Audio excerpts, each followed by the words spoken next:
Make sure to subscribe and turn on the notifications so you can be alerted when new content is released. Enjoy the video. So then, this is a time in history where it's not enough to know. This is a time in history to know how.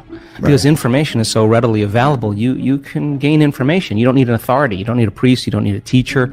You don't need a governor. You can gain information without passing through some type of authority. And so people are empowered. And the next most practical question is, how am I going to apply this to my life? Now, when you learn new things, you make new connections in your brain. That's what learning is. But if you can't remember what you learned, then you haven't made any new connections that are sustainable or maintainable. So the more the person can repeat what they've learned, the more they're installing the neurological hardware in their brain in preparation for the experience. And so now they're priming their brain for the act, right? And when the experience happens, experience then enriches the circuitry in your brain. That's what experience does. So now you're laying down even more neurological tracks, but the payoff is the chemical called the emotion. And the moment you feel unlimited, the moment you feel grateful, the moment you feel abundant, now you're teaching your body chemically to understand what your mind is intellectually understood. So knowledge is for the mind and experience is for the body. And now we're embodying the truth of that philosophy. And we're literally signaling new genes in new ways and changing our future, or changing our genetic future. And if you've done it once, then you're an athlete, you'd be able to do it over and over again. And if you keep repeating it, you neurochemically condition your mind and body to begin to work as one. And the redundancy of the act over and over again conditions the body to know how to do it better than the mind.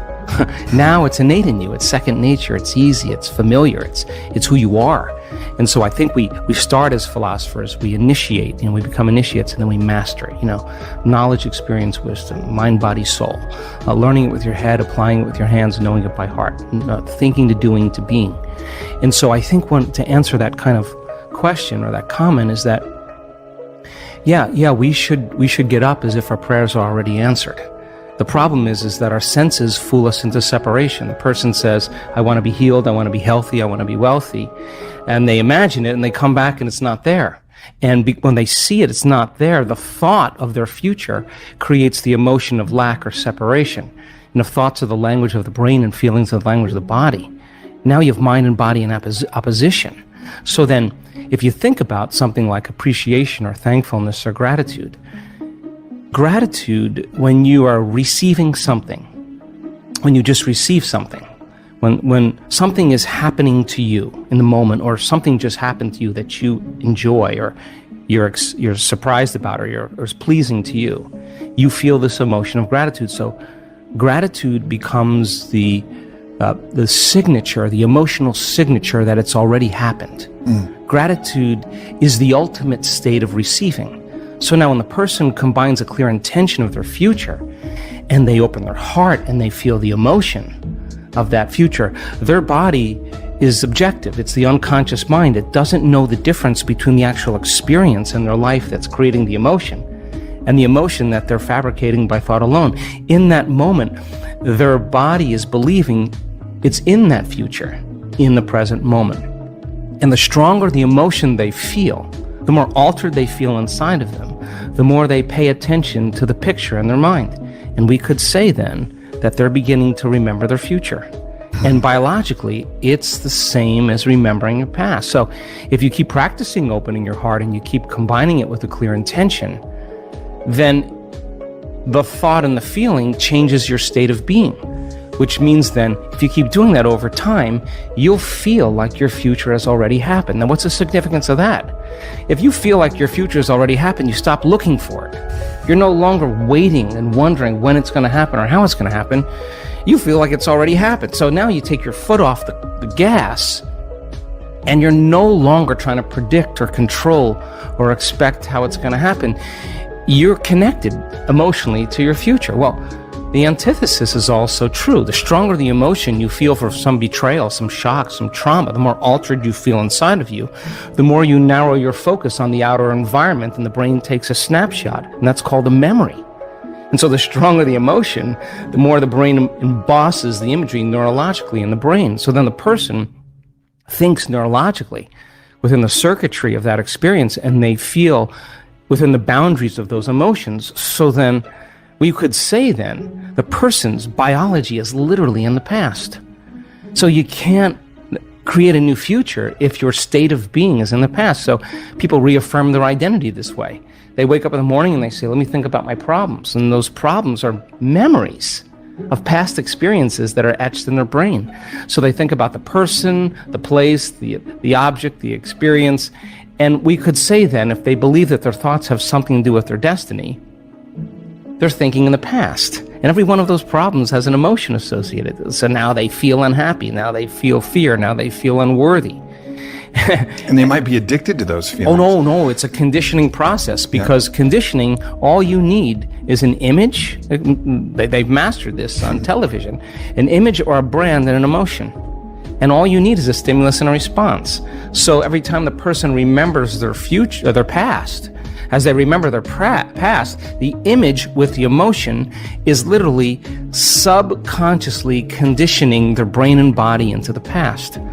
And so if they're living in the familiar past, guess what? They're going to predict the next future. They're going to want to be able to predict their future. So because that's the known. So that there's only one place where the unknown exists, and that's the present moment. And teaching people how to get into the generous present moment takes an act of awareness. And most people would rather turn on their TV or, get on their cell phone. And this is actually, Aubrey, not a bad thing. This is actually a moment of awareness. Yeah. And, when you're inside the jar, you can't see the label. And so we have this huge frontal lobe that gives us self-awareness. So then the insight never changes anything. You could have the insight that you're addicted to fear, you're addicted to competition, you're addicted to struggle. But that really means is that we're addressing reality matter to matter. And what we're at one point of awareness, one point of consciousness, and we're putting our attention on another point of consciousness, a future, an outcome. And the only way we know how to get there, when we're matter trying to change matter, is that we force, we control, we predict, we fight for it. Because that's how you are when you're living in survival. So then we have to move our bodies through space, and that takes time. So we think if we rush, that we're actually going to get there faster. But more and more of the rushing creates more of the addiction of those emotions, because the adrenaline that's released is actually an arousal. So a person is using the conditions, the problems, the situations in their life to reaffirm their addiction to some emotion.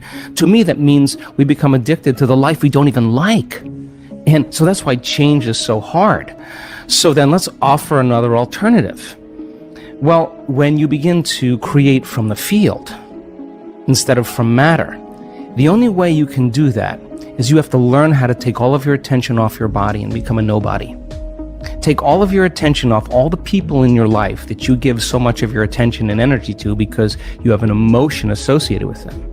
And get beyond all the people in your life and go from a someone to a no one. Mm-hmm. Now, if you've worked your whole life being a someone, or if you've been working your whole life thinking that you're your body, you're going to have to work a little harder because that's your identity. Sure. That's what you're associated with. Get beyond all the things in your life, your cell phone, your computer, your car, and literally go from something to nothing. You have to take all your attention off the place you work, the place you live, the place you need to be, the place you're sitting, and go from somewhere to nowhere. You got to stop thinking about the predictable future and the familiar past and go right into the present moment and go from some time to no time. And if you do that properly, you become pure consciousness. And that's how you enter the field. Now, we've done the research on this. We call it getting beyond the self. Now, once you are pure consciousness, you're taking all of your attention off this three-dimensional reality. Now, where you place your attention is where you place your energy. So if you've taken all of your attention off of everything material, there's only one place you're going to wind up, and that is the immaterial realm called the quantum field, an invisible field of energy that unifies and connects everything material. So now when you're creating from the field and you combine a clear intention with an elevated emotion, and you're connected and you feel connected, the suggestion of an alternative way to create is that when there's a vibrational match between your energy and some future reality, You actually no longer have to go anywhere to get it. You're actually the vortex, and you will collapse space and time and draw the experience to you. Now that, to me, is a lot more fun, because the experience is the unknown. You can't predict when it's going to happen or how it's going to happen, because if you can predict it, it's known. So then you have to lay down the very thing you use your whole life to get what you want for something greater to occur.